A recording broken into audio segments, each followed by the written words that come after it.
The first session we saw 4 things முதல் பகுதியிலே நாம் 4 காரியங்களை பார்த்தோம். so that Jesus can do a work. அப்படி செய்வதன் மூலமாக இயேசு நம்மளே ஒரு கிரியை செய்வதற்கு வசதியாக இருக்கும் என்று Or we பார்த்தோம். can prepare a way for Jesus to do a work in our lives. நம்முடைய வாழ்க்கைகளிலே இயேசு ஒரு கிரியை செய்வதற்கு ஒரு வழியை ஆயத்தப்படுத்துகிற அந்த காரியங்கள். All the valleys should be filled. அந்த பள்ளத்தாக்குகள் எல்லாம் நிரப்பப்பட வேண்டும். We saw the valley of the shadow of death. இந்த மரண இருளின் பள்ளத்தாக்கை குறித்து பார்த்தோம். There are other valleys also. மற்ற பள்ளத்தாக்குகளும் உண்டு. Joshua 7:24 we read about the valley of Achor. யோசுவா 7:24 நாம் பார்க்கிறோம் ஆகோர் பள்ளத்தாக்கு என்கிற ஒரு That's a பள்ளத்தாக்கு. place where Achan and his family were stoned அங்கேதான் and killed. ஆகானும் அவருடைய குடும்பத்தாரும் அங்கே கல்லெறியப்பட்டு கொலை செய்யப்பட்டார்கள். People of Israel experienced a defeat, இஸ்ரவேல் ஜனங்கள் அங்கே ஒரு தோல்வியை சந்தித்தார்கள். disappointment, அங்கே ஒரு ஏமாற்றத்தை சந்தித்தார்கள். discouragement, ஒரு சோர்வை சந்தித்தார்கள். lost hope. நம்பிக்கை இழந்தார்கள். Oh, with a small city of Ai we lost, how are we going to proceed to Canaan? ஒரு சிறு பட்டணமாகிய ஆயி பட்டணத்திலே நாம் தோற்று போய்விட்டோமே, இப்படி எப்படி நாம் கானானை முழுவதும் நாம் ஜெயிக்க போகிறோம்? That is loss of hope, அவர்கள் நம்பிக்கை இழந்து விட்டிருந்தார்கள். despair. அங்கே ஒரு நம்பிக்கையற்ற தன்மை. Hosea 2:15 we read, ஓசியா 2:15 நாம் வாசிக்கிறோம். God says, I will turn the valley of Achor into a door of hope. ஆகோர் பள்ளத்தாக்கை நம்பிக்கையின் வாசலாக மாற்றுவேன் என்று A door சொல்கிறார். of hope. ஒரு நம்பிக்கையின் வாசல். So God can help you fill the valley. ஆகவே தேவன் அந்த பள்ளத்தாக்களை நிரப்புவதற்கு உங்களுக்கு உதவி செய்ய முடியும். The valley of hopelessness into a door of hope. ஒரு நம்பிக்கையற்ற தன்மை என்கிறதான அந்த பள்ளத்தாக்கை நம்பிக்கையின் வாசலாக அவரால் மாற்ற முடியும். Why? See, valley of discouragement should be converted to valley of hope. ஏன் சோர்வு என்கிறதான பள்ளத்தாக்கு நம்பிக்கை வாசல்ல மாற்றப்படப்படுகிறது? No, valley should be converted into a plains. பள்ளத்தாக்கு சமநிலமாய் மாற்றப்பட வேண்டும். But now he says door. ஆனால் இப்பொழுது ஒரு வாசலா இருக்கிறதே, ஒரு Door கதவா of இருக்கிறதே, ஒரு நம்பிக்கையின் வாசலா So இருக்கிறது. that he can enter and find out the pastures. அது நிமித்தமாய் அதற்குள்ளாக நுழைந்து நீங்கள் மேய்ச்சலை கண்டடைய முடியும். Ezekiel 37 we read the valley of dry bones. எசேக்கியேல் 37 உலர்ந்த எலும்புகள் நிறைந்த அந்த பள்ளத்தாக்கை குறித்து நாம் பார்க்கிறோம். That signifies spiritual decay. அது ஆவிக்குரிய ஒரு இழப்பை காண்பிக்கிறது. ஒரு Might be your young children who are entering into youth, who are in the college, are experiencing spiritual decay. ஒருவேளை பள்ளியிலே முடித்து கல்லூரிக்கு செல்லுகிற அந்த வாலிப சகோதர சகோதரிகள் ஒரு ஆவிக்குரிய ஒரு பின்னடைவு, ஒரு இழப்பை நீங்கள் சந்திக்கிறதா They இருக்க say, முடியும். I don't want to come to church. நீங்கள் ஒருவேளை சொல்லலாம், நான் சபைக்கெல்லாம் வர விரும்பவில்லை. Yeah, your youth are saying. அநேக வாலிபர்கள் அப்படி சொல்லுகிறார்கள். Yeah, but God can change the situation. ஆனால் தேவன் சூழ்நிலைகளை மாற்ற முடியும். The valley can be converted into a door of hope. அந்த ஆகோர் பள்ளத்தாக்கு நம்பிக்கையின் வாசலாக மாற்றப்பட Then முடியும். we saw how the mountain can be brought low. எப்படி மலை தாழ்த்தப்பட முடியும் என்று பார்த்தோம். Naaman, he was a leper. நாகமான் ஒரு குஷ்டரோகி. He came with a leprosy and also pride. அந்த குஷ்டரோகத்தோடு கூட பெருமையோடு கூட நாகமான் வந்தான். And how that mountain was brought low? அந்த மலை எப்படி தாழ்த்தப்பட்டது? Yeah, 7 bombs have to be kept. 7 bomb போடப்பட Then வேண்டியிருந்தது. only the mountain can become low. அப்பொழுதுதான் அந்த மலை தகர்க்கப்பட முடிந்தது. What are the bombs for Naaman? நாகமானுக்கு போடப்பட்ட அந்த குண்டு என்னது? The bomb. muddy water of Jordan river, he has to dip 7 times. அந்த யோர்தான் ஆற்றிலே இருந்ததான அந்த சேரும் அழுக்கும் நிறைந்த அந்த தண்ணீரிலே 7 முறை மூழ்கி எழும்ப வேண்டும். First he was not willing. ஆரம்பத்திலே அவனுக்கு அது பிடிக்கவில்லை. A man like me, should I go into this dirty water? என்னை போன்ற ஒரு மனுஷன் இந்த அழுக்கான ஆற்றிலே குளிப்பது? Don't we have pure rivers in my country? என்னுடைய தேசத்திலே சுத்தமான ஜலமுள்ள நதிகள் இல்லையா? No. The mountain has to be brought low. இல்லை அந்த மலை தகர்க்கப்பட வேண்டும். Yeah, then finally he decided. கடைசியிலே அவன் தீர்மானித்தான். He dipped and dipped and dipped. அவன் மூழ்கி எழும்பினான். Each time he dipped, the mountain was crushed. ஒவ்வொரு முறை மூழ்கி எழும்பும் பொழுதும் அந்த மலை தகர்க்கப்பட்டு கொண்டே இருந்தது. 7th time completely it is made flat. 7வது முறை மூழ்கி எழும்பும் பொழுது முற்றிலுமாக அது தகர்க்கப்பட்டிருந்தது. And he was completely healed. அவன் முழுமையாய் சுகமாக்கப்பட்டான். So many times the leprosy signifies our sin in our life. அநேக சமயங்களிலே அந்த குஷ்டரோகமானது நம்முடைய வாழ்க்கையிலே பாவத்தை குறிக்கிறது. As long as you are proud, you cannot be delivered from that sin. நீங்கள் பெருமையா இருக்கும் வரைக்கும் நீங்கள் அந்த பாவத்திலிருந்து விடுதலையாக்கப்பட முடியாது. The moment you humble yourself, you can be delivered from the sin. நீங்கள் உங்களை தாழ்த்துகிற அந்த சமயத்திலே தானே நீங்கள் விடுதலையாக்கப்பட முடியும். Then we saw about the crooked way, அந்த கோணலான வழிகளை பார்த்தோம், and the rough way, கரடுமுரடான பாதைகளை பார்த்தோம். and then we saw the prophecy about John the Baptist, அதற்கு பிறகு யோவான் ஸ்நானனை குறித்த தீர்க்கதரிசனத்தை பார்த்தோம், and how he was introduced. அவர் எப்படி அறிமுகப்படுத்தப்பட்டார் என்பதை He was பார்த்தோம். introduced as the voice crying in the wilderness. வனாந்தரத்திலே சத்தமிடுகிறவனுடைய கூப்பிடுவனுடைய சத்தம். Yeah. And then why God gave him the work of baptism?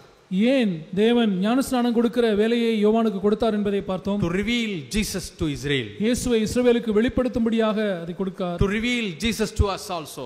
இயேசுவை நமக்கும் வெளிப்படுத்தும்படியாக அந்த அவருக்கு கொடுக்கப்பட்டது. And how God told John the Baptist to find out Jesus? எவ்விதமாய் யோவான் ஸ்நானன் இயேசுவை கண்டுபிடிக்க வேண்டும் என்று பிதா அவருக்கு சொல்லியிருந்தார். When he give baptism to each and every person, ஒவ்வொரு நபரையும் ஞானஸ்நானம் கொடுக்கும் பொழுது on one person the Holy Spirit will come. ஒரு நபர் மீது பரிசுத்த ஆவியானவர் வருவார். And he is Jesus. அவர்தான் இயேசு. And he is going to baptize others with the Holy Spirit.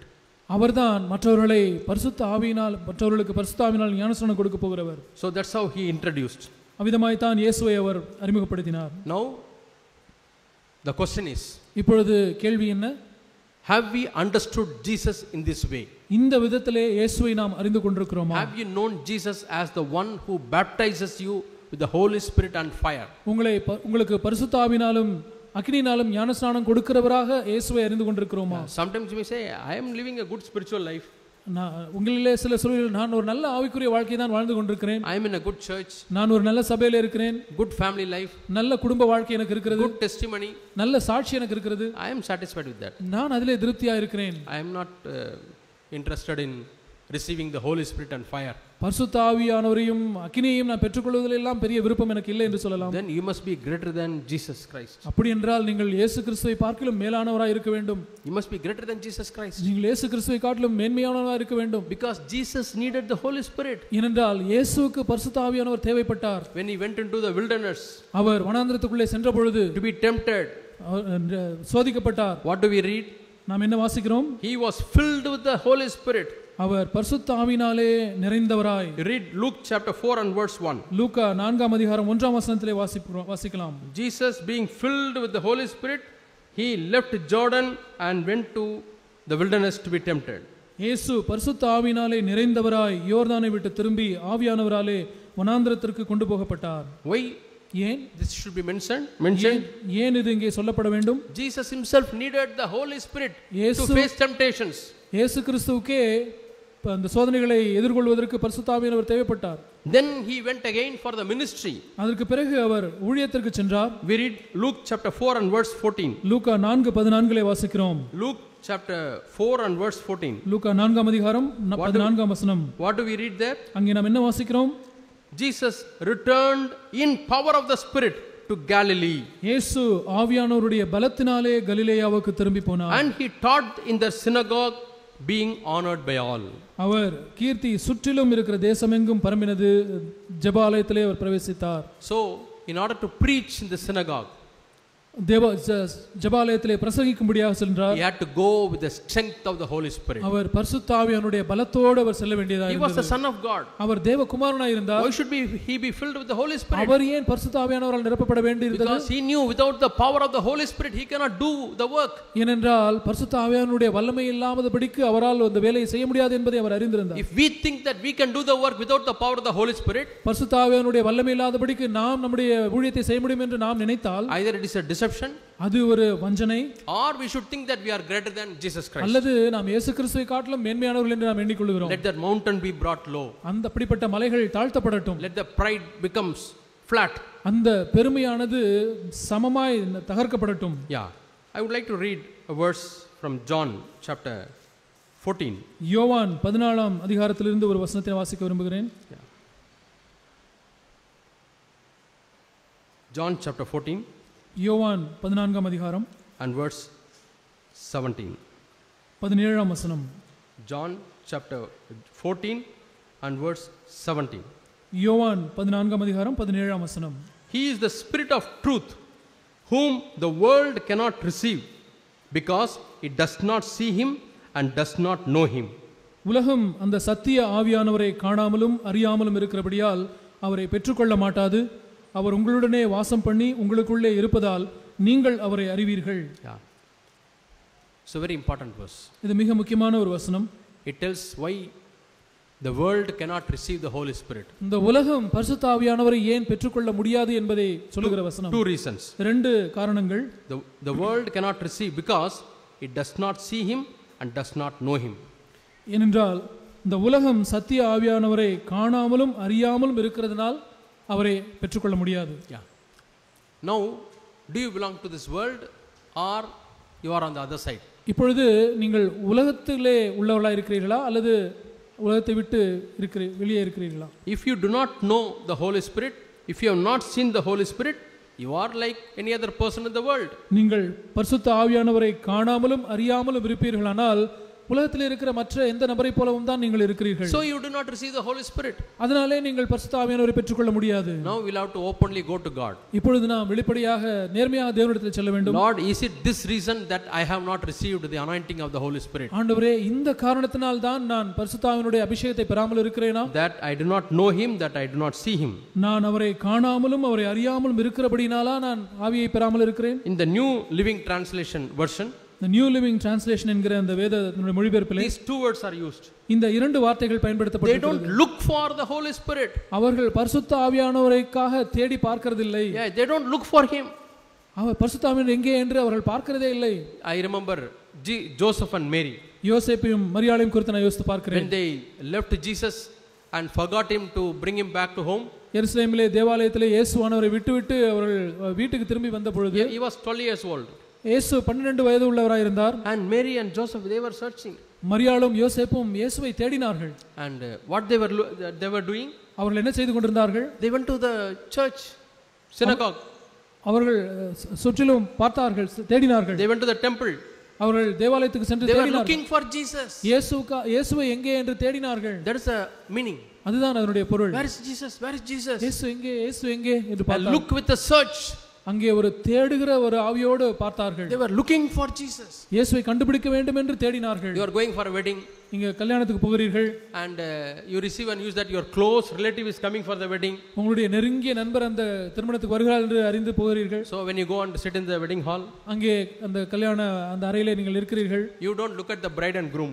அந்த மாப்பிள்ளை பெண்ணை எல்லாம் நீங்கள் பார்க்கிறதில்லை. But you are looking for your relative. உங்களுடைய சொந்தக்காரர் எங்கே அவர் வருவார், எங்கே இருக்கிறார் என்று பார்க்கிறீர்கள். Row by row you are searching. வரிசையாக தேடுகிறீர்கள். And then you go and sit. அது பிறகு அவர் பக்கத்திலே போய் உட்கார்ந்து கொள்கிறீர்கள். Because you want to speak with them. ஏனென்றால் நீங்கள் அவரோடு பேச விரும்புகிறீர்கள். Looking for, தேடுகிறீர்கள். there is a desire. ஒரு விருப்பம், there is a cry, ஒரு கதறல், there is a longing, ஒரு வாஞ்சை. See how Joseph and Mary would have searched for Jesus. யோசேப்பு மரியாளும் இயேசுவை கண்டுபிடிக்கும்படி எவ்வளவாய் தேடி இருந்திருப்பார்கள். Suppose you lose your child. ஒருவேளை யோசித்து பாருங்கள், உங்களுடைய பிள்ளையை காணாமல் போய்விட்டது என்றால், in a big crowd, ஒரு பெரிய கூட்டத்திலே காணாமல் போய்விட்டது, how will you search? எப்படி நீங்கள் தேடுவீர்கள்? And there's a desperateness. ஒரு அப்படியே நிர்கதியா இருந்து தேடுவீர்கள். You look for your child. உங்கள் பிள்ளைக்காக தேடுவீர்கள். In this crowd you go and search, you don't find. கூட்டத்திலே எங்கே போய் பார்த்தால் இல்லை. There you go and find. அந்த பக்கம் போய் பார்த்தால் அங்கேயும் இல்லை. What is increasing? Oh, he must be here. ஒருவேளை இங்கே இருப்பானோ, he must be here. இங்கே இருக்கலாம், he must be there. அங்கே இருக்கவே பிள்ளை. Where can I look for him? அவருக்காக கண்டுபிடிக்கும்படி தேடுகிறீர்கள். Did you find my child? என் பிள்ளையை பார்த்தீர்களா என்று Did you find my child? என்னுடைய பிள்ளையை பார்த்தீர்களா என்று மற்றவரை பார்த்து கேட்கிறீர்கள். A heart cry. அது ஒரு இருதயத்திலிருந்து வருகிற ஒரு கதறல். I had a friend. எனக்கு ஒரு நண்பர் இருந்தார். And he had a grown up son. அவருக்கு ஒரு வளர்ந்த மகன் இருந்தார். Married. அவருக்கு திருமணம் ஆகிவிட்டது. And he left the house. அவர் வீட்டை விட்டு போய்விட்டார். He didn't know where he has gone. அது எங்கே போனார் என்று தெரியவில்லை. So he was worrying. அதை குறித்து அவர் கவலைப்பட்டார். Where is my son? என்னுடைய மகன் எங்கே? Because son did a mistake. He did some big error. ஏதோ ஒரு பெரிய தவறை அவருடைய மகன் செய்து விட்டார். He says, I don't want to face you, dad, mom. அம்மா, அப்பா, நான் இப்படிப்பட்ட தவறை செய்ததனால உங்க முகத்தை பார்க்கவே நான் விரும்பல. And telling that he left. சொல்லிட்டு வீட்டை விட்டு போய் விட்டார். They say, no, we forgive you. You please come here, come back. இல்லை மகனே, அப்படிலாம் இல்லை, நான் மன்னிக்கிறோம், நீ வந்து விடு என்று சொல்கிறார். I can't face you. நான் sorry. உங்க முகத்தை என்னால பார்க்க முடியல, நான் போய் விடுகிறேன் என்று சொல்லி விடுகிறார். He left.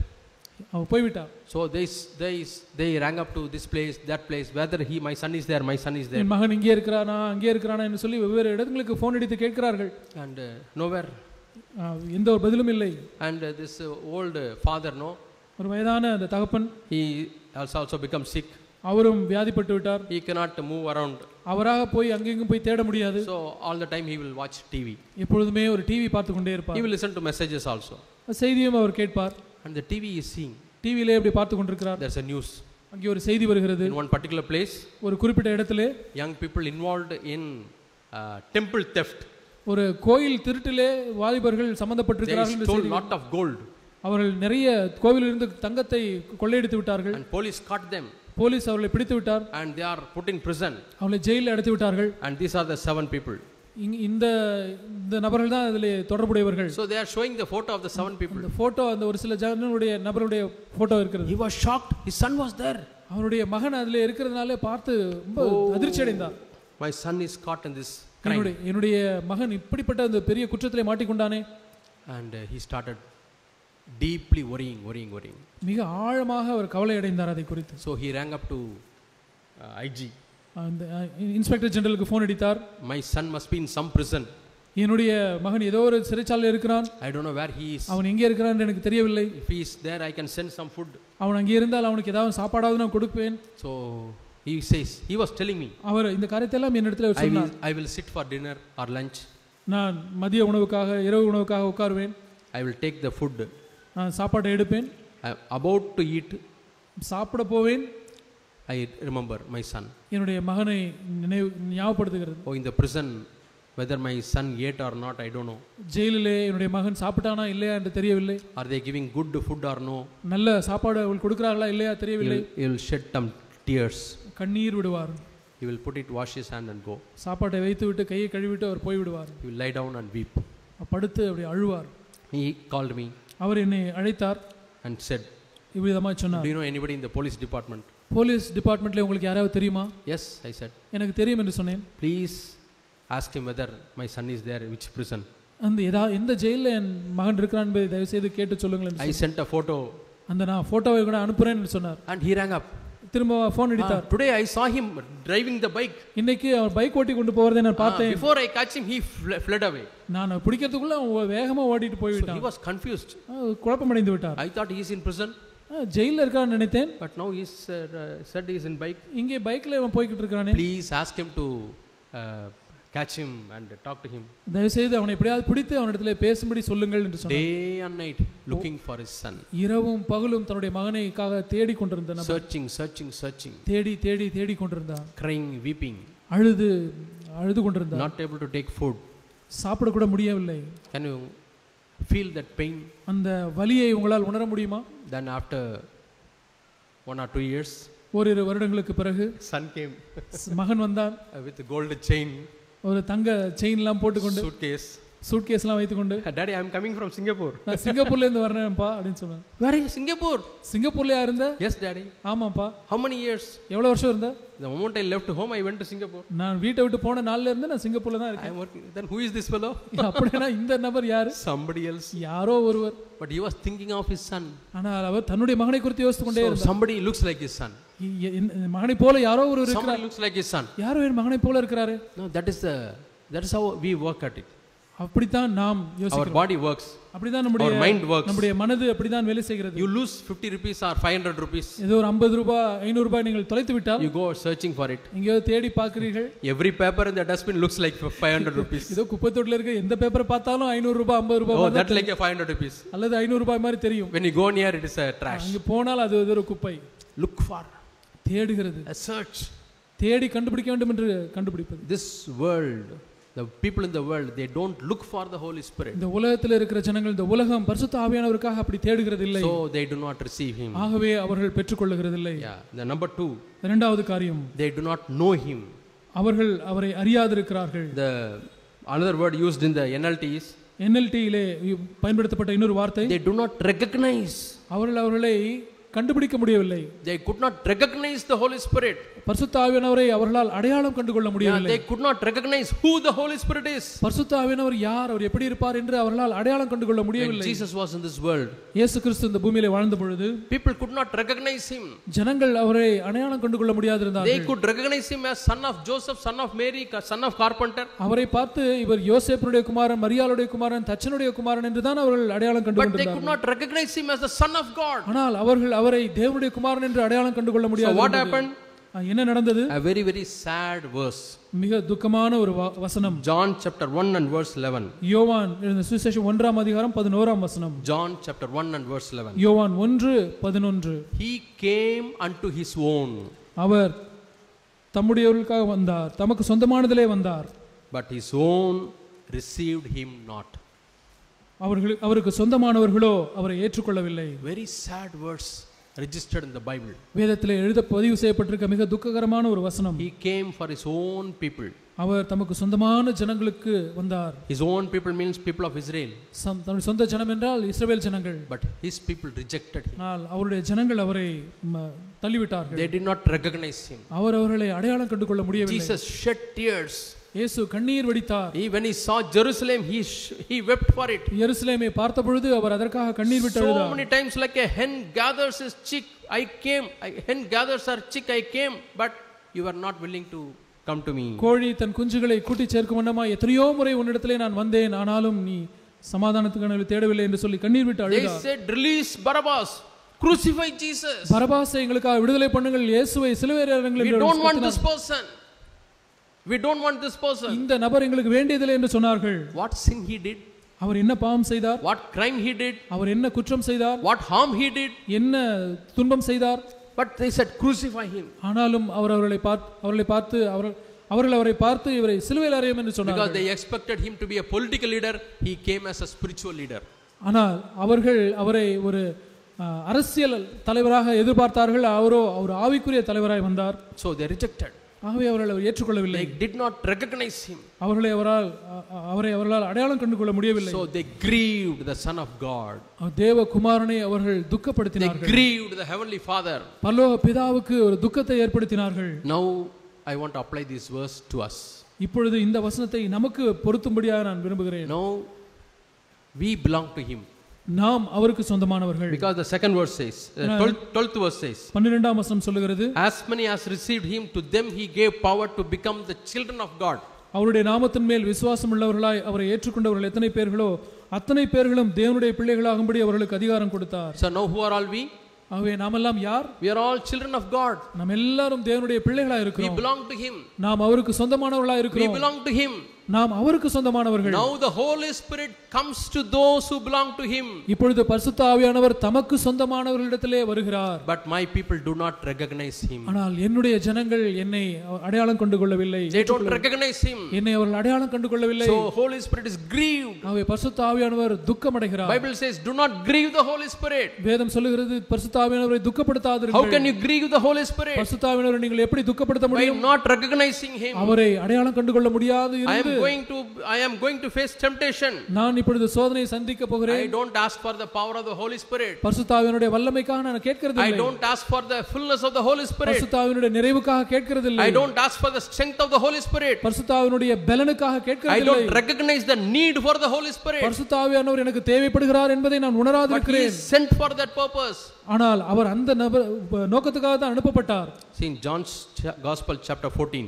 யோவான் எழுதின சுவிசேஷம் 14ஆம் அதிகாரத்திலே Jesus says, இயேசு சொல்கிறார், let not your heart be troubled. உங்கள் இருதயம் கலங்காதிருப்பதாக. Have faith in God and have faith in me also. தேவனிடத்தில் விசுவாசமாயிருங்கள், என்னிடத்திலும் விசுவாசமாயிருங்கள். So I go there. நான் அங்கே போகிறேன். Why? ஏன்? To prepare a mansion for you. உங்களுக்கென்று ஒரு ஸ்தலத்தை ஆயத்தம் பண்ண போகிறேன். I go there. நான் அங்கே போகிறேன். To prepare a place of dwelling for all of you.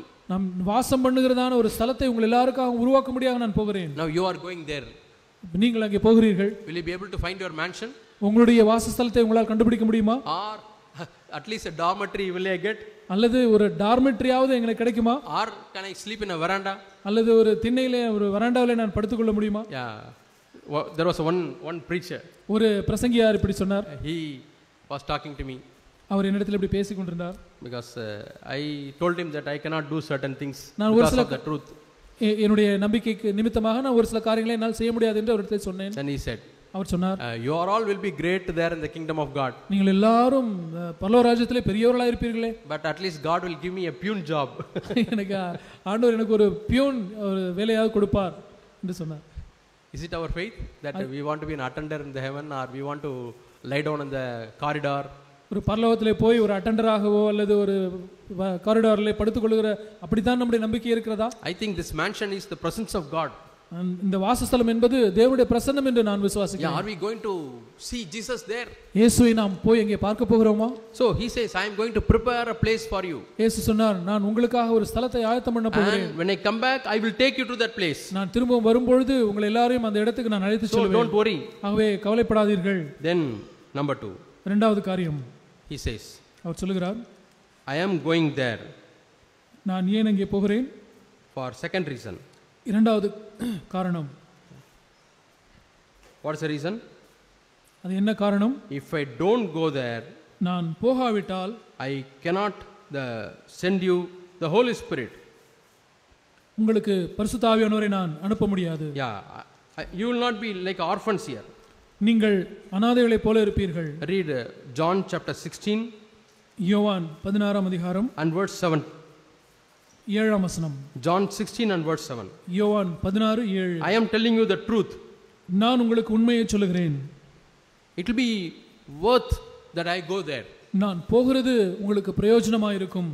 Here he is not telling that I am again preparing a mansion. இப்பொழுது நான் உங்களுக்கு வாசஸ்தலத்தை ஆயத்தம் பண்ண போகிறேன் என்று சொல்லவில்லை. Now what is the purpose he is going? இப்பொழுது அங்கே போவதற்கான என்ன நோக்கம்? If I don't go there, நான் போகவில்லை என்றால் the comforter cannot come to you. தேற்றரவாளன் உங்களிடத்திலே வர முடியாது. If I go there, நான் போனால் I will send him to you. நான் இந்த தேற்றரவாளனை உங்களுக்கு அனுப்புவேன். So see these two purposes together. இந்த இரண்டு நோக்கங்களையும் ஒன்றாக பாருங்கள். Number 1, I am going there to prepare a mansion. ஒன்றாவது காரணம் நான் போய் உங்களுக்காக ஒரு வாசஸ்தலத்தை ஆயத்தம் பண்ண போகிறேன். And number 2, I am going there to send the Holy Spirit. இரண்டாவது காரணம் நான் அங்கே சென்று பரிசுத்த ஆவியானவரை அனுப்பும்படியாக போகிறேன். Is there any relationship between these two things? இந்த இரண்டு காரியங்களுக்கும் தொடர்பு ஏதாவது இருக்கிறதா? Yes. ஆம் இருக்கிறது. I am sending the Holy Spirit நான் பரிசுத்த ஆவியானவரை அனுப்புகிறேன் so that he can prepare you to live in that mansion. அந்த வாசஸ்தலத்திலே நீங்கள் வாழ தகுதியுடையவர்களாக ஆகும்படிக்கு உங்களை ஆயத்தம் பண்ணும்படி நான் ஆவியானவரை அனுப்புகிறேன். Without that preparation you cannot come to that mansion. அந்த ஆயத்தம் இல்லாதபடிக்கு நீங்கள் அந்த வாசஸ்தலத்துக்கு வர முடியாது. Yeah, I have already prepared a mansion but it is empty, vacant. நான் ஏற்கனவே அந்த வாசஸ்தலத்தை உருவாக்கி விட்டேன், ஆனால் இப்பொழுது வெறுமையா இருக்கிறது. Because this fellow has prepared another mansion in the hell and he is there. ஏனென்றால் இந்த நபர் நரகத்திலே போய் வேறொரு வாசஸ்தலத்தை உண்டு பண்ணி அங்கே தங்கி விட்டான். Is it possible? அது சாத்தியமா? You have to ask that question. இந்த கேள்வியை நீங்கள் கேட்க வேண்டும். Is it possible that God is preparing a mansion and it is lying vacant? தேவன் ஒரு வாசஸ்தலத்தை ஏற்படுத்தி அது வெறுமையாய் போய்விட முடியுமா? It is true. அது உண்மை. I'll show you a verse. ஒரு வசனத்தை நான் உங்களுக்கு Revelation 3:11. வெளிப்படுத்தின விசேஷம் 3:11. Behold, I come quickly. இதோ சீக்கிரமாய் வருகிறேன். Let no one take your crown. ஒருவனும் உன் கிரீடத்தை எடுத்துக்கொள்ளாதபடிக்கு உனக்குள்ளதை பற்றிக் கொண்டிரு. Somebody else can take your crown. உங்களுடைய கிரீடத்தை வேறொருவர் எடுத்துக்கொள்ள முடியும். Somebody else can take your mansion. உங்களுடைய வாசஸ்தலத்தை வேறொருவர் எடுத்துக்கொள்ள முடியும். Yeah, that is possible. அது முடியும், சாத்தியம். Yeah, lot of people at the closing time they deny their faith. அநேக ஜனங்கள் அந்த கடைசி நேரத்திலே இயேசு கிறிஸ்துவை மறுதலித்து விடுகிறார்கள். So Jesus explicitly told 2 reasons why he is going to heaven. இயேசு பரலோகத்துக்கு ஏன் போகிறார் என்பதற்கான வெளிப்படையான 2 காரணங்களை சொன்னார். Not to be there, and he is not telling father has prepared a mansion, I have to stay there. பிதா எனக்கு ஒரு வாசஸ்தலத்தை உண்டு பண்ணி விட்டார், நான் அங்க போய் தங்க வேண்டும் என்ற காரணத்தை அவர் சொல்லவில்லை. I suffered here so I have to take rest. நான் இங்கே எவ்வளவோ உபத்திரவங்களை சகித்தேன், அங்க போய் நான் இளைப்பாற வேண்டும் என்று சொல்லவில்லை. No, Jesus is not seeking for that. இயேசு அப்படிப்பட்ட காரியங்களுக்காக தேடவில்லை. But Jesus is going there to prepare a mansion for you and me. ஆனால் உங்களுக்காகவும் எனக்காகவும் ஒரு வாசஸ்தலத்தை உண்டு பண்ணும்படியாக இயேசு அங்கே சென்றிருக்கிறார். Number 2. இரண்டாவது காரணம். We read in John 16 and verse 7. யோவான் 16:7 நாம் வாசிக்கிறோம். Why I am going there?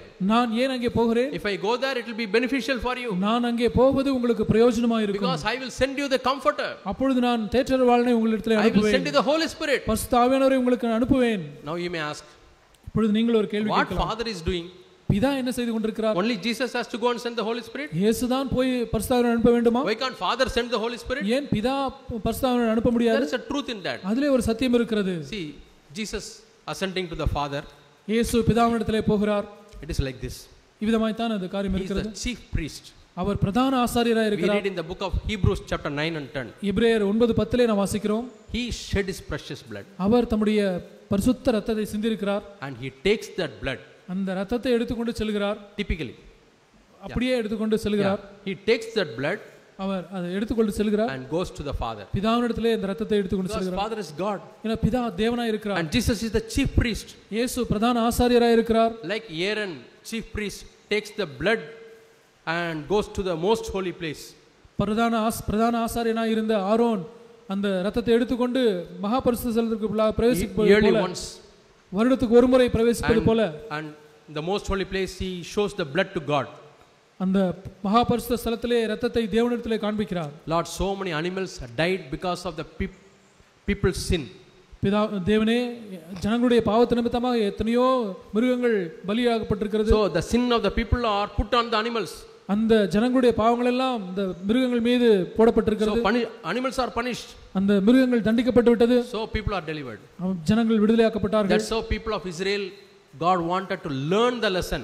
இவ்விதமாய் தான் இஸ்ரவேல் ஜனங்கள் பாடத்தை கற்றுக்கொள்ளும்படியாக தேவன் விரும்பினார். Through the blood of goat and bulls, the people's sins were covered. இந்த காளைகள் வெள்ளாட்டுக்கடா இவர்களுடைய இரத்தத்தினாலே ஜனங்களுடைய பாவங்கள் மூடப்பட்டது. But because it is the blood of the animals, every year the priest has to go and remain God. அந்த இரத்தம் மிருகங்களுடைய இரத்தமாக இருந்தபடினாலே ஜனங்களுடைய பாவங்களுக்காக ஒவ்வொரு வருடமும் பிரதான ஆசாரியன் அங்கே செல்ல வேண்டியிருந்தது. And people also cannot overcome sin. People could not overcome sin.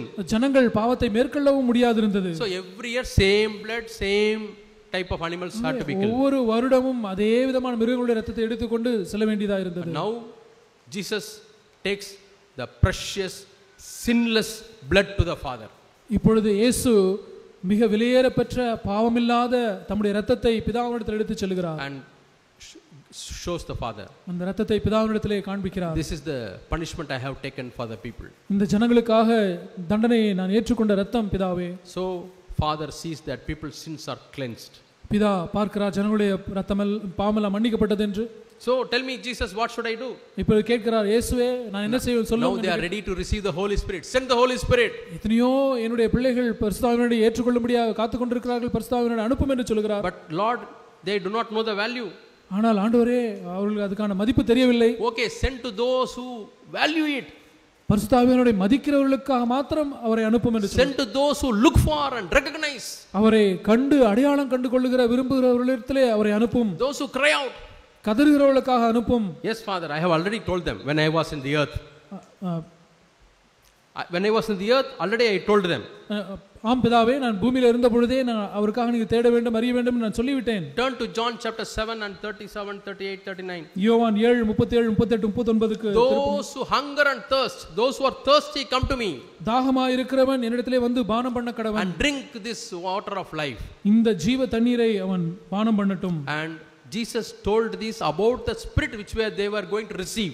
அவர்கள் பெற்றுக்கொள்ள போகிற தம்மை விசுவாசிக்கிறவர்கள் அடைய போகிற ஆவியை குறித்து இப்படி சொன்னார் என்று வாசிக்கிறோம். Yeah, there is a prophecy. அங்கே ஒரு வாக்குத்தத்தம் இருக்கிறது. And Luke 11. லூக்கா 11ஆம் அதிகாரத்திலே கேளுங்கள், seek, தேடுங்கள், knock, தட்டுங்கள். See, some people say, சிலர் சொல்கிறார்கள், in Ephesians there's a verse.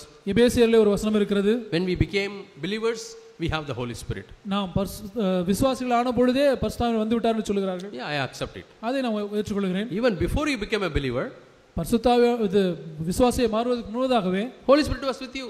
பரிசுத்த ஆவியானவர் உங்களோடு இருந்தாரே. How do you say that? எப்படி அதை சொல்லுவீர்கள்? Because he only convicted you of sin. ஏனென்றால் அவர் மாத்திரமே பாவத்தை உங்களுக்கு கண்டித்து உணர்த்தினார். Then you confessed your sin and became a believer. அப்பொழுது நீங்கள் பாவத்தை அறிக்கை செய்து விசுவாசியாய் மாறினீர்கள். The Holy Spirit is with you. பரிசுத்த ஆவியானவர் உங்களோடு தான் இருந்தார். You were born again because of the Holy Spirit. நீங்கள் மறுபடியும் பிறந்தது பரிசுத்த ஆவியானவருடைய காரணத்தினால் தான். But I am asking another question. ஆனால் இப்பொழுது நான் வேற ஒரு கேள்வியை கேட்கிறேன். Then what is the meaning of Luke chapter 11? லூக்கா 11ஆம் அதிகாரத்தில் இருக்கிறதான அர்த்தம் என்ன? What does it say? அங்கே என்ன சொல்லுகிறது? He is telling a story. அங்கே ஒரு கதை, ஒரு கதையை சொல்கிறார். Yeah, one friend came in the midnight. ஒரு நடுராத்திரியிலே ஒரு நண்பன் வருகிறார். He is very hungry. அவனுக்கு மிகுந்த பசி உண்டாயிற்று. He is asking for food. சாப்பாடு வேண்டும், அப்பம் வேண்டும். This fellow, nothing is there, everything is washed off. அவனுக்கு முன்பா வைக்கிறதுக்கு சாப்பாடு இல்லை, எல்லாம் காலியாகி விட்டது. So he goes to the friend's house. அவன் நண்பனுடைய வீட்டுக்கு போகிறான். Neighbor's house. அயலகத்தார் வீட்டுக்கு போகிறான். And he goes on knocking. அவன் போய் தொடர்ந்து தட்டிக்கொண்டே இருக்கிறான். knocking. தட்டிக்கொண்டே இருக்கிறான்.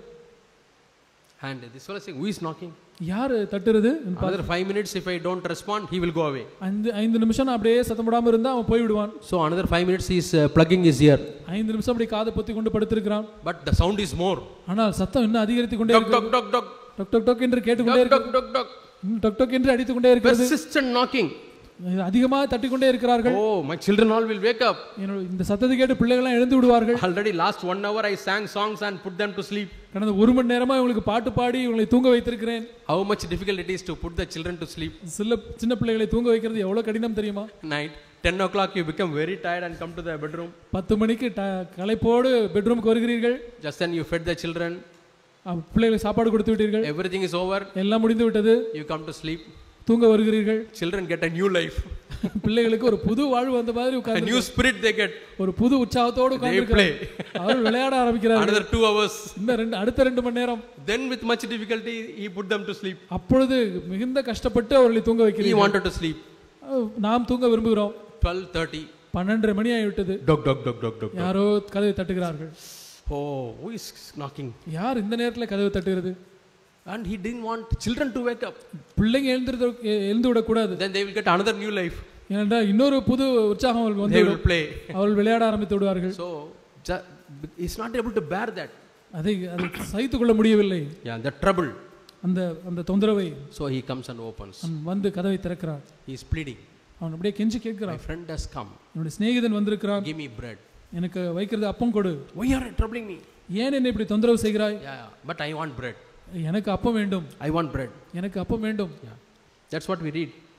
அதைத்தான் நாம் லூக்கா 11 11:7-8. லூக்கா 11:7 இருந்து 7-8 வசனங்களை வாசிக்கிறோம். And the same way you ask. இதே விதத்திலே நீங்களும் கேளுங்கள். Seek. தேடுங்கள். Knock. தட்டுங்கள். My question is, என்னுடைய கேள்வி, you say that you got the Holy Spirit at the time of salvation. ரட்சிக்கப்பட்ட பொழுது பரிசுத்த ஆவியை பெற்றுக்கொண்டேன் என்று நீங்கள் சொல்லுகிறீர்கள். Did you knock, ask, seek like this what Jesus says? இயேசு இங்கே சொல்கிறது போல நீங்கள் தேடி தட்டி கண்டுபிடித்தீர்களா? No. இல்லையே. At the time you only repented. நீங்கள் மனம் திரும்பவே இல்லையே. You repented, you confessed your sins. நீங்கள் மனம் திரும்பி பாவத்தை அறிக்கை செய்திருந்தீர்கள். That is for salvation. அது ரட்சிப்புக்கானது. But here, ஆனால் இங்கே see, he tells, if you ask bread, will your father give a stone? உங்கள் தகப்பனாய் இருக்கிற மகன் தகப்பனாய் இருக்கிற ஒருவனிடத்தில் மகன் அப்பம் கேட்டால் அவன் கல்லை கொடுப்பானோ? When you ask fish, will he give snake? மீனை கேட்டால் மீனுக்கு பதிலாக பாம்பை கொடுப்பானோ? When you ask for egg, will give you a scorpion? ஒரு முட்டையை கேட்டால் அவனுக்கு தேளை கொடுப்பானோ? Come to 13th verse. 13ஆம் வசனத்துக்கு வாருங்கள். Evil fathers, how you know to give good gifts to your children?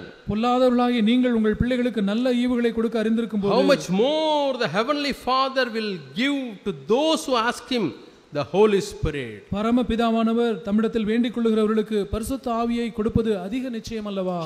How asking? எப்படி கேட்க வேண்டும்? What way you are asking? என்ன கேட்க வேண்டும்? Read the previous verses.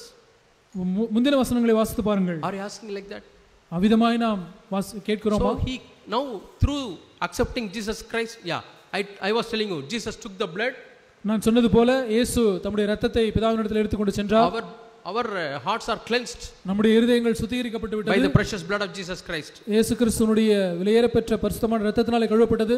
Then Jesus says, Lord, their hearts are ready, you can send. அப்ப இயேசு பிதாவை பார்த்து சொல்கிறார், ஆண்டவரே அவருடைய இருதயங்கள் தயாராக இருக்கிறது, பரிசுத்த ஆவியை அனுப்பும் என்று கேட்கிறார். But one condition. ஆனால் ஒரு நிபந்தனை. I will give only to those who ask. கேட்கிறவர்களுக்கு மாத்திரம் தான் நான் கொடுப்பேன். Those who ask, like in Luke chapter 11. லூக்கா 11ஆம் அதிகாரத்தில் சொல்லப்பட்டிருக்கிறது போல கேட்கிறவர்களுக்கு தான் நான் கொடுப்பேன். Those who ask, like John chapter 7 verse 38-39. யோவான் 7:38-39 வசனங்களிலே சொல்லப்பட்டிருக்கிறது போல கேட்கிறவர்களுக்கு தான் கொடுக்கப்படும். After attending all the rituals, இந்த எல்லா சடங்காச்சாரங்களையும் செய்து முடித்த பிறகு, Passover festival, அங்கே பஸ்கா பண்டிகை முடிந்த பிறகு, many were satisfied and going. எல்லாரும் திருப்தி அடைந்து போய் கொண்டிருந்தார்கள். And even after attending the last day meeting, அந்த கடைசி நாள் கூட்டத்தை கலந்து கொண்டு போனவர்கள் கூட, some people are not satisfied. ஒரு சிலர் அங்கே திருப்தியா இல்லை. ஆண்டவரே நீர் எனக்கு வேண்டும். ஆண்டவரே நீர் எனக்கு வேண்டும். Lord, I need a godly life. எனக்கு ஒரு தேவபக்தி உள்ள வாழ்க்கை வேண்டும். I want deliverance from my sin. ஆண்டவரே என்னுடைய பாவத்திலிருந்து எனக்கு விடுதலை வேண்டும். Such people Jesus is crying and asking, oh, you are thirsty, you come to me, I will give you waters of life. அப்படிப்பட்டவர்களை பார்த்து இயேசு சொல்லுகிற சத்தமிட்டு சொல்லுகிறார், தாகமாயிருக்கிறவர்களே என்னிடத்திலே வந்து நீங்கள் பானம் பண்ணுங்கள், நான் உங்களுக்கு ஜீவ தண்ணீரை கொடுப்பேன் என்று சொல்லுகிறார். Small group would have come to Jesus. ஒரு சிறு கூட்டத்தார் இயேசுவிடத்திலே வந்திருப்பார்கள். It is not recorded in the Bible. இது வேதத்திலே அது பதிவு செய்யப்படவில்லை. But I believe Jesus would have told them that he is going and send the Holy Spirit. அப்படிப்பட்ட அவரிடத்திலே அந்த சொன்ன செய்தியை கேட்டு வந்த அந்த சிறு கூட்டத்திலே பார்த்து நான் பரலோகத்துக்கு போவேன், பரிசுத்தாவியை அனுப்புவேன் என்று அவர்கள் சொல்லியிருப்பார். I think this group would have been the part of 120 people who are waiting on the first floor. இந்த கூட்டத்தினர் தான் அங்கே அந்த பெந்தெகோஸ்தே நாளிலே கூடியிருந்த முதல் அறையிலே கூடியிருந்த 120 பேரிலே ஒருவர்களாக இருந்திருப்பார்கள் என்று விசுவாசிக்கிறேன். Peter, James, John, Mary, they are all asking, who are all these people? How did you come here? பேதுரு, யாக்கோபு, யோவான் எல்லாம் பார்த்து இவரெல்லாம் யார், எங்கே, எப்படி நீங்கள் வந்தீர்கள்? Are you terrorists? நீங்கள் என்ன தீவிரவாதிகளா? Or are you spies? நீங்கள் வேவுகாரர்களா? No Joseph, no Peter, no Matthew. இல்லை பேதுருவே, இல்லை மத்தேயுவே. When Jesus was in the Passover festival, இயேசு பஸ்கா பண்டிகையிலே ஒரு நாள் இருந்த the last day, you remember, he was shouting. உங்களுக்கு ஞாபகம் இருக்கிறதா? கடைசி நாள்ல ஒரு சத்தமிட்டு சொன்னார். You were also sitting in the rock, no? You became tired and sitting in the rock. நீங்க கூட களைப்பா ஒரு கல்லு மேல உட்கார்ந்திருந்தீங்களே. We were there. நாங்க அங்க இருந்தோம். Okay, சரி வாங்க. They were also there in the first floor waiting. அவர்களும் அந்த மேல் வீட்டு அறையிலே அவர்கள் கூடி இருந்தார்கள். More than 500 people, Jesus said, you have to receive the Holy Spirit.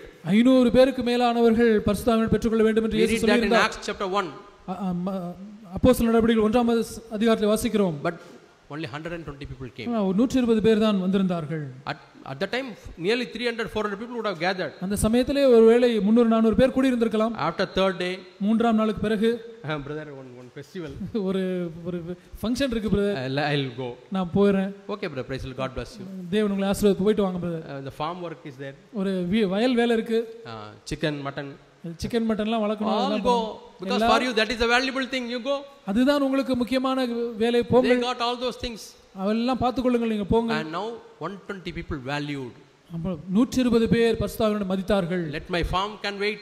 என்னுடைய வயல் வேலை அது கடந்தால் my business can wait. என்னுடைய தொழில் my family can wait. என்னுடைய குடும்பம் everything else can wait. எல்லாமே அப்படியே இருக்கலாம். But we want this Holy Spirit. ஆனா பரிசுத்தாவியை எங்களுக்கு வேண்டும். 5 days or 10 days or 50 days they waited. 5 நாள் 10 நாள் அது 50 நாள் அவர்கள் பொறுத்திருந்தார்கள், காத்திருந்தார்கள். All filled with the Holy Spirit. அவர்கள் எல்லாரும் பரிசுத்தாவியினால் நிரப்பப்பட்டார்கள். So John 14:17 says, யோவான் 14:17 சொல்லுகிறது, this world has not looked for the Holy Spirit, has not recognized, so that's why they have not received. உலகம் அந்த சத்திய ஆவியானவரை காணாமலும் அறியாமலும் இருக்கிறபடியால் அவரை பெற்றுக்கொள்ள மாட்டாது. I have to ask myself, நான் என்னை கேட்டுக்கொள்ள விரும்புகிறேன், am I also in this group? நான் இந்த உலகத்தார் கூட்டத்திலே இருக்கிறேனா? That I don't look for and search for, அவரை தேடி கண்டுபிடிக்காத அந்த கூட்டத்திலே இருக்கிறேனா? that I don't recognize, அவரை அடையாளம் கண்டுகொள்ளாத கூட்டத்திலே I told you, through the blood of Jesus Christ we belong to Jesus. நான் சொன்னேன், இயேசு கிறிஸ்துவின் இரத்தத்தின் மூலமாக நாம் அவருக்கு சொந்தமாய் இருக்கிறோம் என்று சொன்னேன். We belong to God. தேவனுக்கு சொந்தமாய் நாம் இருக்கிறோம். This Holy Spirit came for his own. பரிசுத்த ஆவியானவர் தமக்கு சொந்தமானவர்களுக்குள்ளாக அவர் வந்தார். But his own received him not. அவருக்கு சொந்தமானவர்கள் அவரை ஏற்றுக்கொள்ளவில்லை. His own recognized him not. அவருக்கு சொந்தமானவர்கள் அவரை அடையாளம் கண்டுகொள்ளவில்லை. His own did not look for him. அவருக்கு சொந்தமானவர்கள் அவரை வாஞ்சையோடு தேடி கண்டுபிடிக்கவில்லை. Will it be written like that for us? அவ்விதமாக நம்மை குறித்து எழுதப்படுமா? No Lord, no Lord. இல்லை. I want to look for you, Lord.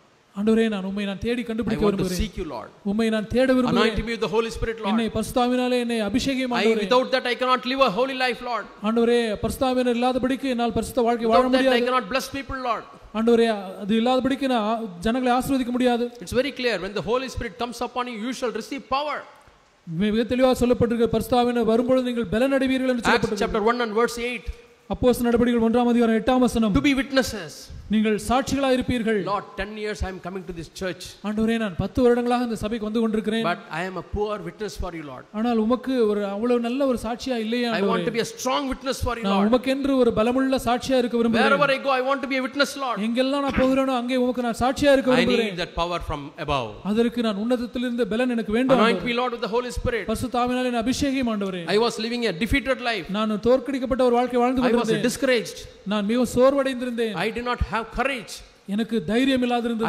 I came to a conclusion, without the power of the Holy Spirit I cannot live a victorious life. பரிசுத்த ஆவியானுடைய பலன் இல்லாதபடிக்கு நான் ஒரு ஜெயமுள்ள வாழ்க்கை வாழ முடியாது என்ற ஒரு முடிவுக்கு நான் வந்தேன். I was looking for, நான் தேடினேன். I was recognizing him. நான் அவரை அடையாளம் கண்டுகொண்டேன். Recognizing him, feeling the need of the Holy Spirit power. அடையாளம் கண்டுகொள்வது என்றால் எனக்குள்ளாக பரிசுத்த ஆவியானவர் தேவைப்படுகிறார் என்ற உணர்வை பெற்றுக்கொள்வது. The fullness of the Holy Spirit. பரிசுத்த ஆவியானவருடைய நிறைவு. Yeah. And I was asking. இது மாதிரி நான் கேட்டுக்கொண்டே Lord, even if it is going to take years, ஆண்டவரே வருட கணக்கிலே அது ஆனாலும் I am பரவாயில்லை, going to pray. நான் ஜெபிக்க I am விரும்புகிறேன், going to ask, Lord. நான் கேட்க விரும்புகிறேன் I was ஆண்டவரே. asking for nearly 3 years. கிட்டத்தட்ட 3 வருடங்களாக நான் பரிசுத்த ஆவியானவருக்காக நான் God கேட்டுக்கொண்டேன். anointed me தேவன் என்னை when அபிஷேகித்தார். I was studying in 12th standard. நான் 12ஆம் வகுப்பு படித்துக் கொண்டிருந்த போது, Before going to the college, பள்ளி கல்லூரிக்கு போகிறதுக்கு முன்பதாக anointed with the Holy Spirit. தேவன் பரிசுத்த ஆவியானவரால் என்னை அபிஷேகித்தார். And in the campus also, அந்த கல்லூரி வளாகத்திலேயும் God gave me courage to be a witness. தேவன் நான் அவருக்கு சாட்சியாக இருக்க எனக்கு தைரியத்தை கொடுத்தார். Yeah, I had appeared to inquiry committee. ஒரு விசாரணை கமிட்டியிலே நான் அதில் இருந்தேன். Why you are putting verses in your room? அவர்கள் கேட்டார்கள் அந்த விசாரணை கமிட்டியில, ஏன் உன் ரூம்ல வசனத்தெல்லாம் வச்சிருக்கிறாய்? Yeah, in my door, half of the door can be opened. என்னுடைய கதவு பாதி கதவு திறக்க முடியும், like window. ஒரு ஜன்னலை போல. So inside I pasted a big verse. ஆகவே அதுக்குள்ளாக ஒரு பெரிய வசனத்தை ஒட்டி இருந்தேன். Yeah, and I will open it.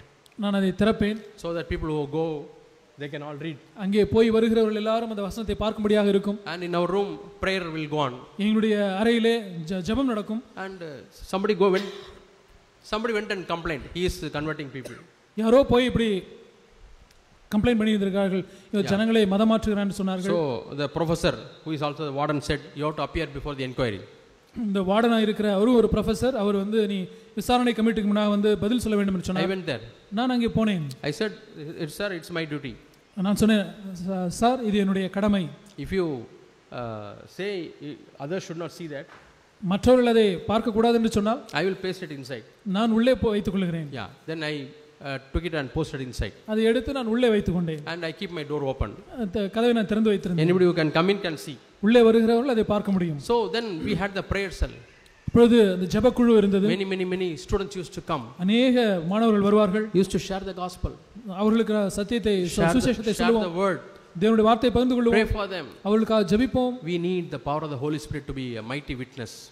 அப்படி ஒரு வல்லமையான தேவனுக்கான சாட்சியா இருக்கும்படிக்கு நமக்கு பரிசுத்த ஆவியினுடைய வல்லமை அபிஷேகம் தேவை. So I am telling you about the Holy Spirit. நான் பரிசுத்த ஆவியானவரை குறித்து நான் உங்களுக்கு சொல்லிக் கொண்டிருக்கிறேன். So that one day you should not say I do not know about this Holy Spirit. பரிசுத்த ஆவியானவரை பற்றி எனக்கு தெரியாது என்று ஒரு நாளிலே நீங்கள் சொல்லக்கூடாதபடிக்கு நான் இவைகளை சொல்லுகிறேன். Yeah, we read in Acts chapter 2.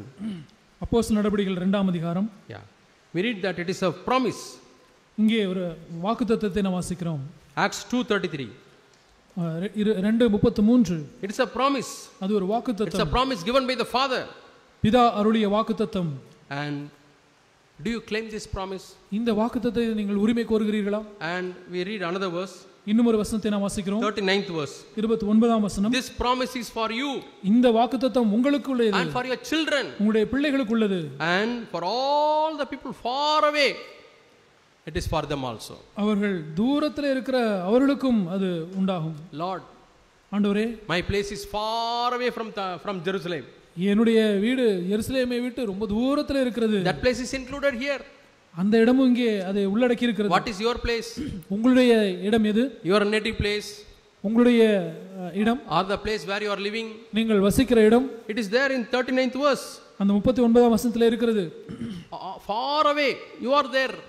தூரத்தில் உள்ள யாவரும். So Lord, this promise is not only for people in Jerusalem, it is for me also, Lord. ஆண்டவரே, இந்த வாக்குத்தத்தம் எருசலேமில் இருக்கிறவர்களுக்கு மாத்திரமல்ல, எனக்கும் அது உண்டாயிருக்கிறது ஆண்டவரே. And you have to pray for your children. உங்களுடைய பிள்ளைகளுக்காக நீங்கள் ஜெபிக்க வேண்டும். Lord, fill my children with the Holy Spirit. ஆண்டவரே, என்னுடைய பிள்ளைகளை பரிசுத்த ஆவியினாலே நிரப்பும். That only will protect them from this world, Lord. இந்த உலகத்திலிருந்து அவர்களை பாதுகாத்துக் கொள்ளும் ஆண்டவரே. You teach them about the Holy Spirit. பரிசுத்த ஆவியினரை குறித்து உங்கள் பிள்ளைகளுக்கு நீங்கள் போதியுங்கள். Let them have this desire அவர்களுக்கு அந்த வாஞ்சை உண்டாகட்டும். And we read Acts chapter 4 and verse 31. அப்போஸ்தலர் நடபடிகள் 4:31. When they were praying, the place shook. அவர்கள் ஜெபித்த பொழுது அந்த ஸ்தலம் அசைந்தது. They were all filled with the Holy Spirit and they spoke the word of God with boldness. அவர்கள் எல்லாரும் பரிசுத்த ஆவியினால் நிரப்பப்பட்டு தேவ வசனத்தை தைரியமாய் சொன்னார்கள். Yeah, see, sharing the word of God and sharing the word of God with boldness. தேவனுடைய வசனத்தை பகிர்ந்து கொள்வதும் தேவனுடைய வசனத்தை தைரியமாய் பகிர்ந்து கொள்வதும். Yeah, there are many verses about the Holy Spirit in the book of Acts. You read it. அப்போஸ்தலருடைய நடபடிகளிலே பரிசுத்த ஆவியை குறித்து நிறைய வசனங்கள் இருக்கிறது, அவைகளை நீங்கள் வாசியுங்கள். See how much it was important. எவ்வளவாய் அது முக்கியம் என்று பாருங்கள். In the early church, ஆரம்ப கால சபையிலே they wanted to select some young people. ஒரு சில வாலிபர்களை தெரிந்து கொள்ள விரும்பினார்கள். To serve food. சாப்பாடு பரிமாறுவதற்கு Do you know on what basis they selected? என்ன அடிப்படையிலே அவர்களை தெரிந்து கொண்டார்கள்? What is your name? உங்களுடைய பேர் என்ன சகோதரனே? I am Stephen. என் பேர் ஸ்தேவான். Are you baptized with the Holy Spirit? பரிசுத்த ஆவியினாலே அபிஷேகம் Yes brother, yes. 2 weeks back I was filled. 2 வாரத்துக்கு முன்னதாக நான் ஆவியினால் நிரப்பப்பட்டேன். Okay, you are selected for serving food. சரி, சாப்பாடு பரிமாறுவதற்கென்று நீங்கள் தெரிந்து கொள்ளப்பட்டீர்கள். What is your name brother? சகோதரனே, உங்களுடைய பேர் என்ன? I am Philip. நான் பிலிப்பு. They would have called Thambi. அவருடைய younger brothers. தம்பி Philip. பிலிப்புவே, Are you anointed with the Holy Spirit? பரிசுத்த ஆவியினாலே அபிஷேகம் பண்ணப்பட்டிருக்கிறீர்களா? Yes brother, I was going for this meeting, I was anointed with the Holy Spirit. சகோதரனே, இந்த கூட்டத்திலே சென்ற பொழுது ஆவியானவர் என்னை நிரப்பினார். Okay, like that, the 7 people who are all filled with the Spirit, they were serving food. சாப்பாடு பரிமாறுவதற்கென்று பரிசுத்த ஆவியினால் நிரப்பப்பட்ட 7 பேரை விதமாய் தெரிந்து கொண்டார்கள். That means even for serving food, they realized that they cannot do without the anointing of the Holy Spirit. அதனுடைய பொருள் என்னவென்றால், சாப்பாடு பரிமாறுகிறதான ஒரு சாதாரண காரியத்தையும் கூட பரிசுத்த ஆவியினுடைய வல்லமை நிறைவு இல்லாதபடிக்கு சரியாக செய்ய முடியாது என்பது தேவையை அறிந்திருந்தார்கள். Sisters, you are serving food to your family. சகோதரிகளே, நீங்கள் உங்கள் குடும்பத்தாருக்கு உணவு பரிமாறுகிறீர்கள். Are you following this example? இந்த உதாரணத்தை நீங்கள் பின்பற்றுகிறீர்களா? Even if you do not preach this and that, இதையும் அதையும் நீங்கள் பிரசங்கிக்காவிட்டாலும் கூட, I don't think Stephen would have joined this because one day he is going to preach. ஒரு நாளிலே அவர் பிரசங்கிக்க போகிறோம் என்று சொல்லி ஸ்தேவான் இந்த கூட்டத்திலே சேர்ந்திருக்க மாட்டார். He wanted to do that work with the whole of the Holy Spirit. அவர் பரிசுத்த ஆவியினாலுடைய நிரப்புதனாலே உணவு பரிமாறச் சென்றார். So sisters can say, Lord, fill me with the Holy Spirit. சகோதரிகளும் இப்படி சொல்லலாம், ஆண்டவரே என்னை ஆவியினால் நிரப்பும். So that when I serve the food, ஆகவே நான் உணவு பரிமாறும் பொழுது, when they eat, நான் சாப்பிடும் பொழுது, they will be blessed. அவர் அதை சாப்பிடும் பொழுது அவர்கள் ஆசீர்வதிக்கப்படுவார்கள். They should use this strength for your glory. அந்த சாப்பாட்டிலே வருகிற அந்த பலனினாலே உம்முடைய நாம மகிமைக்கென்று அவர்கள் வாழ வேண்டும். Your college going student is coming and sitting on the dining table. கல்லூரிக்கு போகிற அந்த மாணவன் வந்து டைனிங் டேபிள்ல உட்காருகிறான். Lord, I am serving food for him. ஆண்டவரே, நான் இவனுக்கு உணவு பரிமாறுகிறேன். கார்போஹைட்ரேட், ஃபேட், மாவு சத்து, protein, கொழுப்பு, புரோட்டீன், fiber, எல்லாம் நார்ச்சத்து, and he is going to receive lot of strength. இது எல்லாவற்றும் நல்ல பலன் பெறப்போகிறான். And let him use that strength for glory, your glory. அந்த பலனை எல்லாம் உம்முடைய நாம மகிமைக்கென்று இவன் பயன்படுத்தட்டும். Not for taking bike and going for movie. Bike எடுத்துக்கொண்டு சினிமா பார்க்கிறது போறதுக்கு, not to hit the classmate. அந்த கிளாஸ்மேட்டை போய் அப்படி அடிக்கிறதுக்கு அந்த பலனை பயன்படுத்த வேண்டாம். No, he should embrace them. இல்லை, அவன் அதை தழுவட்டும். Yeah, when somebody is losing hope, to encourage him, let him use the strength. யாராவது நம்பிக்கை இழந்திருக்கிறார்கள் என்றால் அவளை பார்த்து உற்சாகப்படுத்தும்படிக்கு அவன் இந்த பலனை பயன்படுத்தட்டும். The same way your husbands. உங்கள் கணவன்மார். I will read another important verse. இன்னும் ஒரு முக்கியமான வசனத்தை நான் வாசிக்கிறேன். Yeah, Acts chapter 15. அப்போஸ்தலர் நடவடிக்கைகள் 15ஆம் அதிகாரம் verse 8. 8ஆம் வசனம். Very important verse. மிக முக்கியமான ஒரு வசனம். God who knew their heart testified and poured out the Holy Spirit. இருதயங்களை அறிந்திருக்கிற தேவன் நமக்கு பரிசுத்த ஆவியை தந்தருளினது போல அவர்களுக்கும் தந்தருளி அவர்களை குறித்து சாட்சி கொடுத்தார். What do we read here? இங்க நாம் என்ன வாசிக்கிறோம்? God who knows the heart. தேவன் நம்முடைய இருதயங்களை அறிந்திருக்கிறார். So he testified by giving the Holy Spirit. பரிசுத்த ஆவியை கொடுத்து அதனிமித்தமாய் அவர்களை குறித்து சாட்சி கொடுத்தார். Lord, in this heart there is looking for, there is recognition, there is search. இந்த இருதயத்திலே ஒரு தேடுதல் இருக்கிறது, ஒரு கண்டுகொள்ளுதல் இருக்கிறது, ஒரு தாகம் வாஞ்சை இருக்கிறது. A thirst is there. அங்கே ஒரு தாகம் இருக்கிறது. So anoints them with the Holy Spirit. ஆகவே பரிசுத்த ஆவியினாலே அந்த நபரை நிரப்புகிறார். So let God know your heart. தேவன் உங்கள் இருதயங்களை அவிதமாக அறிந்து கொள்ளட்டும். Do you really need the power of the Holy Spirit? நீங்கள் மெய்யாவே தேவனுடைய பரிசுத்த ஆவியினுடைய வல்லமையை விரும்புகிறீர்களா? You really need the anointing of the Holy Spirit? மெய்யாவே பரிசுத்த ஆவியினுடைய அபிஷேகத்தை நீங்கள் விரும்புகிறீர்களா? Anointing of the Holy Spirit is to make you more holy. பரிசுத்த ஆவியினுடைய அபிஷேகம் உங்களை அதிக பரிசுத்தவான்களாய் மாற்றும். That's why the Holy Spirit. அதனால் தான் அவர் பரிசுத்த ஆவியானவர் என்று அழைக்கப்படுகிறார். 2 Timothy 1:7 says. 2 தீமோத்தேயு 1:7 சொல்கிறது. God has not given to us a spirit of fear. தேவன் நமக்கு பயமுள்ள ஆவியை கொடாமல், but of power, love and sound mind. பலமும் அன்பும் தெளிந்த புத்தியும் உள்ள ஆவியை கொடுத்திருக்கிறார். So my dear brothers and sisters. எனக்கு அருமையான சகோதர சகோதரிகளே, John introduced Jesus as the baptizer of the Holy Spirit. யோவான் இயேசுவை ஒரு பரிசுத்த ஆவியினாலே அபிஷேகிக்கிறவராக அறிமுகப்படுத்தினார். Let us also know Jesus in that way. நாமும் அவிதமாக இயேசுவை அறிந்து கொள்வோம்.